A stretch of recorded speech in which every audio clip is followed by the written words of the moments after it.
Fac video pe YouTube pentru că îmi place să fac chestiile astea. În fiecare zi o nouă serie de Minecraft, poate de Farming Simulator, de Roblox, în montere. Eu fac video pentru că îmi place și că e Minecraft.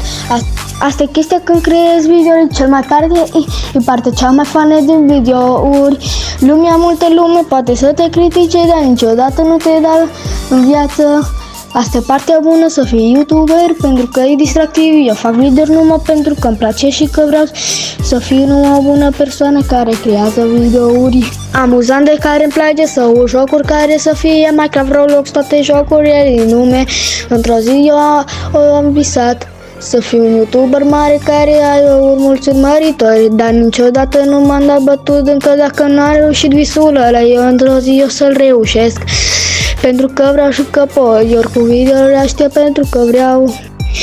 Tu mănânci plătit de la bunică, în timp ce tu uiți la mine că eu fac serii de Farming Simulator 16, pentru că e cea mai bună serie și o să vină într-o zi într-un canal aici. O să vină și o să fie tot timpul cea mai bună serie.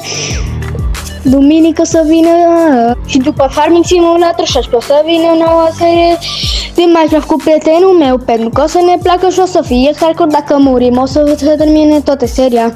În Farming Simulator o să construim multe chestii, o să facem chestii care sper că o să vă placă. O să vină duminică, tot timpul o să fie duminică acea serie, pentru că e o parte bună din toată seria aia.